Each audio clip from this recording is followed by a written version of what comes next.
dami natin dito, alam ko lahat tayo may papasalamat sa ating Panginoon. At manda na po tayo tumayo. Sino po? Salamat po pa po dito. Kung gusto niyo, isa-isa na lang po lahat. Punta di ba?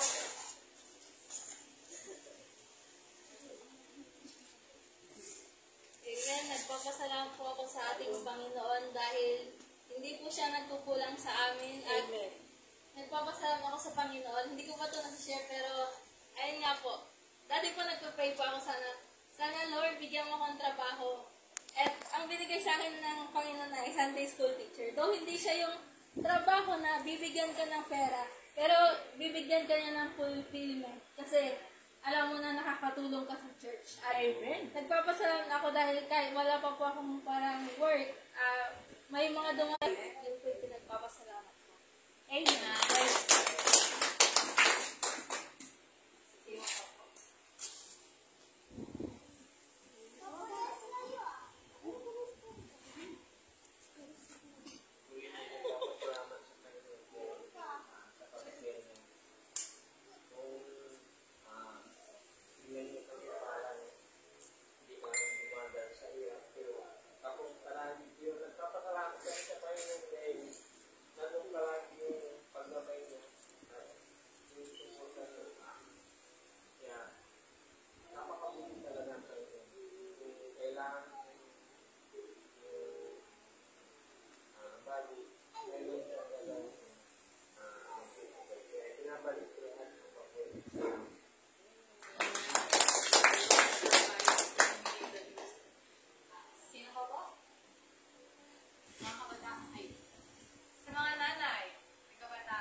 Papasalamat po sa ating mga nakatulog nila dito sa yung Bible studies sa napangkutin natin Panginoon mga kapatidan. Papasalamat po sa ating Panginoon na nandun palagi yung protection at pagtutuloy ng pangailangan namin sa araw-araw. Kaya binabalik ko po po sa atin. Amen. Sino ko may gusto? Ano sa your birthday?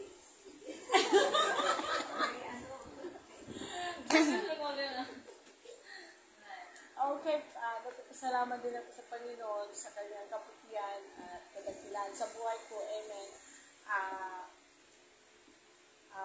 Bagamat bagamat wala akong pera, tingin nila sa akin mayaman.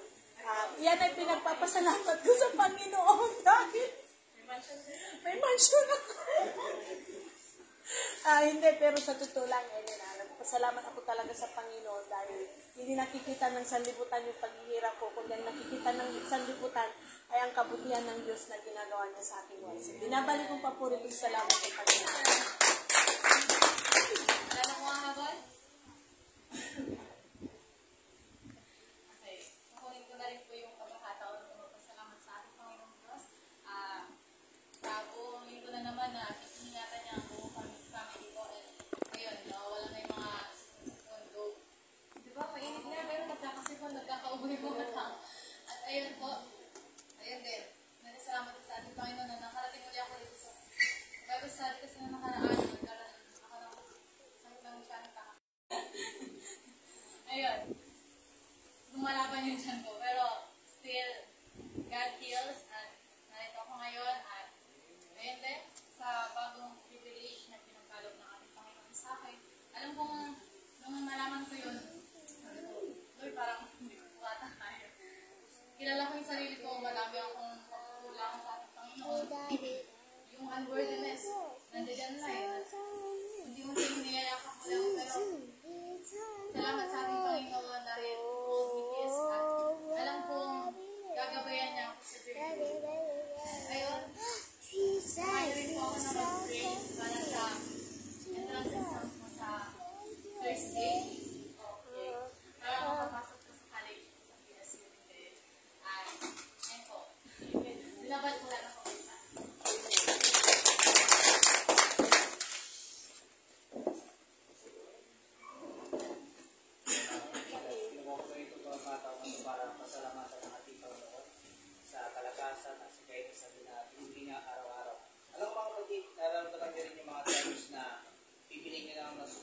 mas madali ang sumuko. Pero napapasalamat ako sa ating Panginoon dahil sa mga unexpected na mga times sa panahon at sa mga unexpected na mga tao, napapadala ang ating Panginoon ng mga tao na maglilipang sa iyo, tutulong sa iyo sa mga problema mo sa buhay. Ito ay pinapasalamat natin ko. Kaya palakpan natin ito. Magdaan na po tayo sa parte ng ating gawain sa pagkantahan natin, papurihan natin ang ating Panginoon sa ulitan ng siyang awitin. Kaya tawagan ko na po natin sa leader. Sabihin ko natin, God bless you, Sister Clara. God bless you, Sister Clara.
physical or application para sa pag-alang kaya salita habang katawagan ko po ang ating magtuturo kayong gabi. Sabihin natin, God bless you, brother.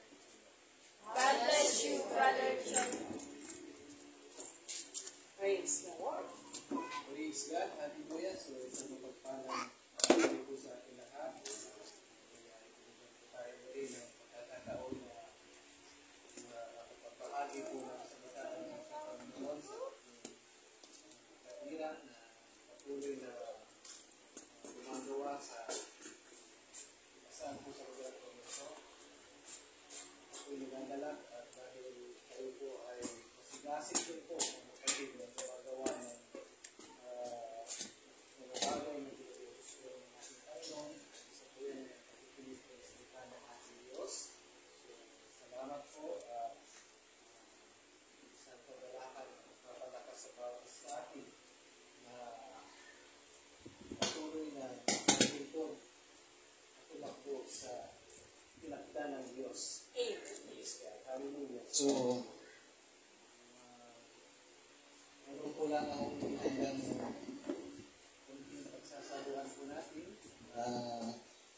Ito po ay napakapulutan po ninyo aral. I-apply din po natin sa buhay po natin kung paano Genesis chapter 26. Hallelujah. Genesis chapter 6, verse 1.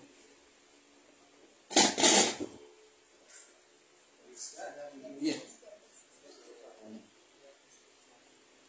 Chapter 26, 1 to 15. Po sa inyo sa weekly. And there was a famine in the land beside the first that was in the days of Abraham and Isaac. To Abimelech, king of and the Lord appeared unto him and said, Go down into Egypt, dwell in the land which I shall tell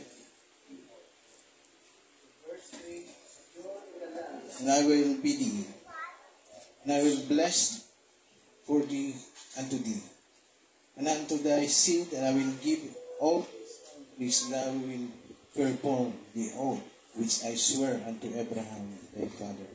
Praise God. Hallelujah.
Amen. Praise God.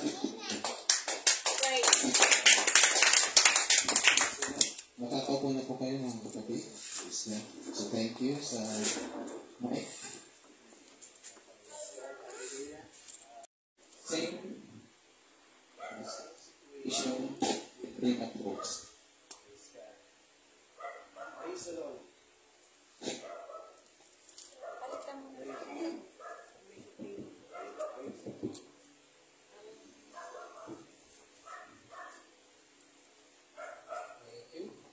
Praise the Lord. Hallelujah. So, naririnig niyo po ako mga Oh, yeah. kapatid. Praise God. Hallelujah. So, ang aking ibabahagi po sa inyo ng mga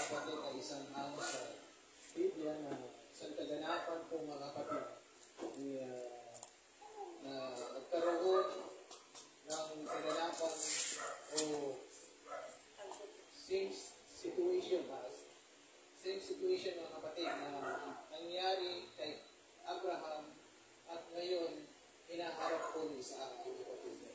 Praise God. So, nangungulogan lang po mga kapatid na sa panahon na hinaharap po ni Isaac ang tagbuto kami mga kapatid, ay naiiba po yung approach na ginawa po ng ating Panginoon kay Isaac mga kapatid. Dahil yung unang pangin ay hinarap po ni Abraham. Ang sinabi ng Panginoon sa kanya mga kapatid ay pumunta ka sa lugar po ng Egypto mga kapatid. So ganoon po ang ginawa ni Abraham. Pumunta siya sa Egypto para magkaroon ng survival mga kapatid. So dahil po sa panahon na yun, ang tanging mayroong survival food ay ang lugar po ng Egypto mga kapatid. Praise God. Upang doon makabili at doon makapamuhay mga kapatid, makasurvive mga kapatid. Ngunit itong hinaharap ngayon ng isa ay hindi pinaalis ng Panginoon si Isaac sa lugar at isaan na gusto po ng puntahan mga kapatid. Sinabi ng Panginoon, huwag kang pumunta sa ito mga kapatid. Praise God. At nanatili siya sa lugar po ng Gerar. So ito pong Gerar po mga kapatid ay lugar kung saan ay isang pastoral land mga kapatid na bahagi po ito ng Palestine mga kapatid. At dito nangusap ang Panginoon kay Isaac na manatili po sa lugar po ng Gerar mga kapatid. Sa lugar na iyon mga kapatid. Praise God. So ating pong titignan po mga kapatid, ang drought o pangin mga kapatid ay nangangulugan po ng kawalan mga kapatid. So hindi lang ito tumutukoy mga kapatid ng pagkawalan ng pagkain, ito po tumutukoy din po sa pagkawalan din po ng tubig mga kapatid. Praise God. Ngunit pagdating po dito mga kapatid, imbis na bumili si Isaac mga kapatid, gumawa siya ng different approach po mga kapatid kung ating pong titignan mga kapatid. Sa panahon ng drought at panahon ng kawalan ng tubig, si Isaac ay nagtanim mga kapatid. So, titignan po mga kapatid, maaring mga tao doon mga kapatid, sinasabihan po si Isaac na nawawalan yata sa katinuan si Isaac mga kapatid. Dahil kung ating iisipin mga kapatid, ang pagtatanim ay during sa rainy seasons o maraming tubig mga kapatid, maraming supply ng tubig. Ngunit ibahin po natin ang ginawang approach po ni Isaac mga kapatid.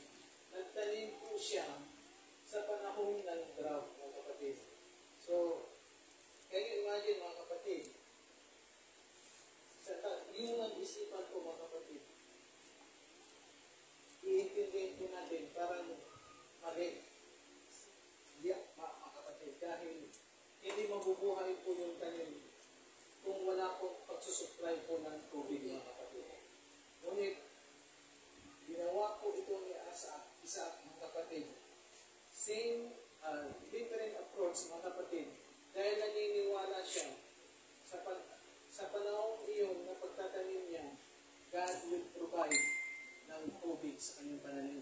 Yes. Dahil si Isaac po mga kapatid ay bunga po siya ng pananampalataya mga kapatid. Yes. So alam niya na noong panahon ng kanyang ama at hiningi ang buhay ni Isaac, nag-provide ang Panginoon ng lamb para to substitute sa kanyang sacrificial mga kapatid. So nangungulugan, nakita na po niya kung gaano ang pag-provide ng Panginoon sa kanyang panahon ng kanyang ama mga kapatid. So, nagtanim po siya at ayon po sa ating binasa mga kapatid, nagkaroon po siya ng maraming ani mga kapatid. Nagsukat po ay naging masagana sa kanilang buhay mga kapatid. Praise God. So, praise God. Hallelujah.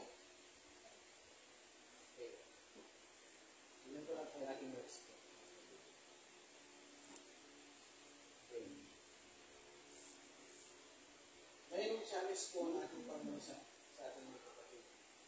Hallelujah. Gaya po ng ating testimony mga kapatid, kanina narinig ko po sa Brother Bobby at Virgin, kapatid, na sila yung sumaganas ng kawalan. Ito, sabi ko, parang tutok pa po ito ng ating ituro ko mga kapatid. Alam niyo ba mga kapatid, pina-challenge ko tayo ng ating Panginoon na kung dati po tayong wala mga kapatid, hallelujah, hindi po natin nararanasan yung mga bagay na kung saan tayo bumaranas po tayo sa wala mga kapatid. God challenge us mga kapatid. Hindi natin nalangin kayo at wala pang tugon ng ating Panginoon. Ito rin approach po ang ating gagawin po mga kapatid. Baka sakali ng Diyos ay kikilos po sa mga bagay na inyong hinahanap mga kapatid. Praise God. Hallelujah. Challenge din po tayo ng ating Panginoon na huwag tayo manatili na ganito mga kapatid. Praise God.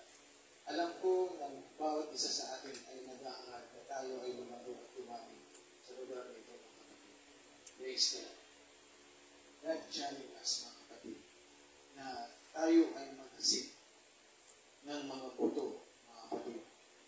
Dahil kung si Apostle Paul mga kapatid ay nagasip ng mga binhi at si Apollo ang nagdilim mga kapatid, ang Diyos ang bibigay ng disiplina mga kapatid. Praise God. Hallelujah. So, sina-challenge po tayo ng ating Panginoon mga kapatid. Malay niyo mga kapatid, yung mga tao na hinahasikan niyo po ng mga salita na po ating Panginoon ay magkaroon ng tuma mga kapatid. Yes. Magkaroon po ng reaction. Ay, mayroon pa lang nagbahagi sa akin ng ganito mga kapatid. Na minsan, sinabi niya na may Diyos pa na nagbibigay ng milagros sa ating buhay mga kapatid. Hindi po natin namamalan yan mga kapatid, pero ibang ground po, iba't ibang ground na nadadapuan po ng salita ng ating Panginoon. Ngunit, sabi ko niya, yung gaya po ng ating ginagalas po kanina, kasi sabi natin, napakahirap po ng Diyos. Napakahirap ng Diyos sa ating Panginoon. Sabi nga natin, ibigay mo na sa akin yung mga problema. Sabi, ibigay na natin, sabi nga natin, Diyos sa Diyos. Ngunit, binubuhat pa na natin yung mga problema nito. At binigay po nga sa ating Panginoon. Sabi ng ating Panginoon, just only force to one another. So, kailangan po natin i-post lang at hindi kailangan buhat. Ganun kasi yung binigay na po ng ating Panginoon na patuloy lang na mag-post to the hanggang marating po natin yung sinasabi throughout the month. At kasama natin yung mga tao na may hayagan po natin na salita po ng ating Panginoon. Praise God, hindi na kon yung ating sinulat, mga kapatid. But I know sa mga bagay na itong mga kapatid, kung si Isaac ay nagtanim during that time, mga kapatid, alam kong kayo rin mga kapatid. Sa panahon ng New Doran, mga kapatid, nais kayo ng palayain ng Diyos sa inyong kawalan, mga kapatid. Nais kayo kawalan ng Diyos sa inyong drug, mga kapatid. Hinihingi lang po natin kasi ibang approach, mga kapatid. Kung lagi po tayo nananalangin, bless you, Lord. Bless. Kung magkaroon pa kami ng kasi ibahin po natin yung approach po natin, mga kapatid. Makikita ko na lang, bless my son or daughter that we will be blessed to us, mga kapatid. Dahil ang pagpapala po ng ating Panginoon ay parang isang tubig na umaangas. Hinahanap po ang magagawang tubig, mga kapatid. Dahil ating natatagpuan na po ang salita po ng ating Panginoon, isa man sa ating pamilya ay aagos na po yung blessing po ng ating Panginoon. Dahil lang hindi makalusot yung tubig, mga kapatid, dahil may nakabara pa. May unti-unti pumapasok dahil mayroon ng isang tao na isang tubig na bibigay basa ng pagpapala sa ating mga kapatid.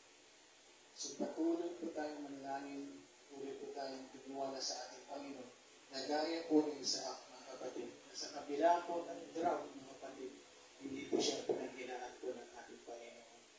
Sabi nga doon sa Bible, let the barren shout, mga kapatid. So, kung nakakaranas kayo, nakakawalan, dahil paong, sabi nga ng Panginoon.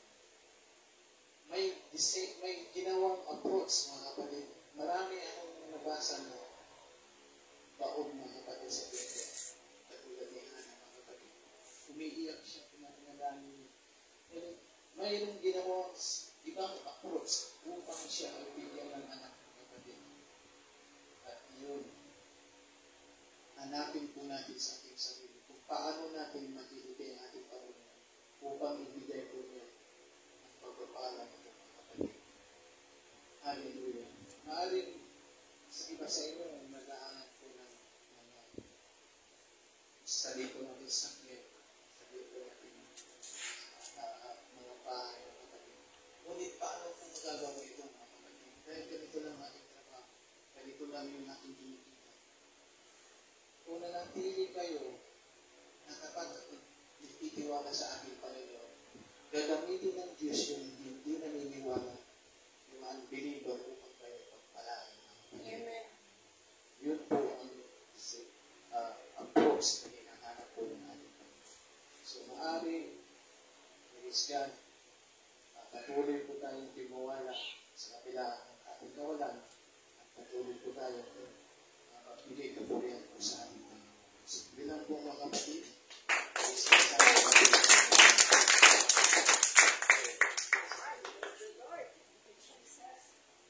Salamat sa ating Panginoon sa makapangyarang salita niya na aking naririnig lagi. Simple man pero malaki. Amen? So yung same situation, pare-pareho man, o iba-iba man ang sitwasyon natin, iba-iba rin ang approach natin.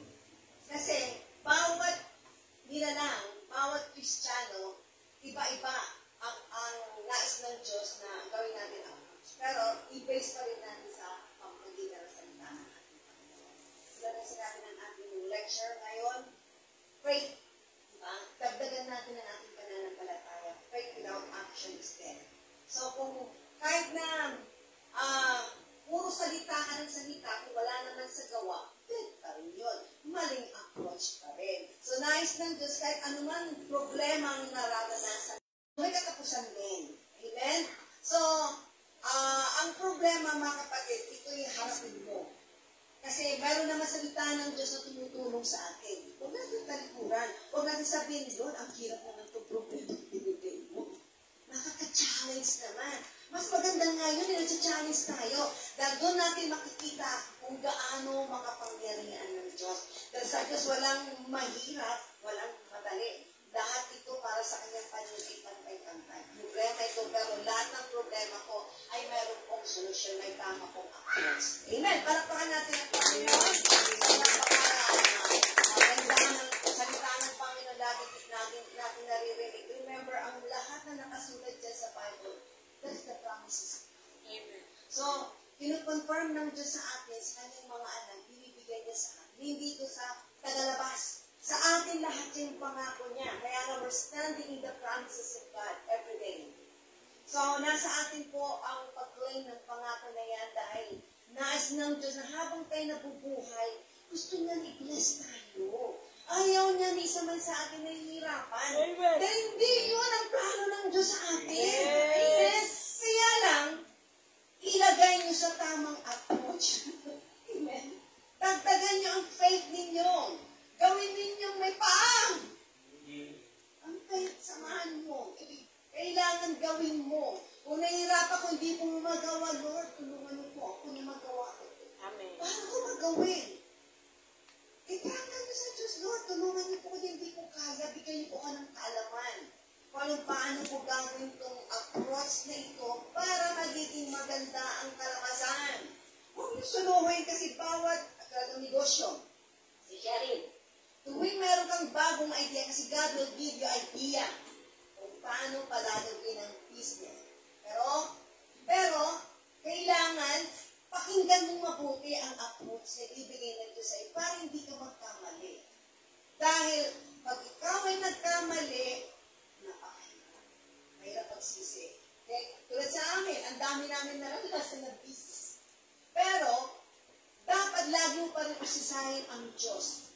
Kasi, ang business kasi, kuminsan, matagumpay, kuminsan hindi. It's okay. Kasi ang gusto ng Diyos kasi, pag nag-business ka, may proseso. Kailangan, kuminsan, mararanasan mo na magkaroon ka ng, kuminsan, hindi mag-work in business. It's okay. Sige lang. Hanggang makuha mo, kasi ang Diyos din kasi, ipitest ka niya isang bagay, kung mag-work ito, hindi. Pero subukan mo, kasi ang business kasi risk, brother. Kasi kung di mo susubukan isang bagay, paano masasabi na tama ka? Ang hulugan ng Diyos hindi matapat. Lagi mong kasama sa lahat ng bagay. Amen. Kaya kami, kahit anong business na binibigay ng Diyos, sige, kunin mo. Dahil tutulungan ka naman ng Diyos, ipupasok ka ng Diyos dyan. Huwag kang mamili. Para kasi sa atin kasi, yung mata natin, akala natin, nakikita sa mata, hindi natin nakikita yung nakikita ng Diyos. Bagay na yun. Pero huwag kang huminto sa amin, brother. Marami na kaming pera na nalustay dahil sa business philosophy. Dahil may mga nais na Diyos kasi proseso para makita mo kung paano kanya i-bless. Para makita mo ang kapangyarihan ng Diyos para kanya iman. Kasi kung huminto ka doon, dahil ayaw mo ang approach ng Diyos, may sarili kang approach, talagang wala. Malulugi ka nga. Pero, kung patuloy kang magtiwala sa Diyos at manalig sa Kanya, hindi Kanya pagbayaan. To God be all the glory, shall we stand, mga kapatid? Anak ng Panginoon, hallelujah.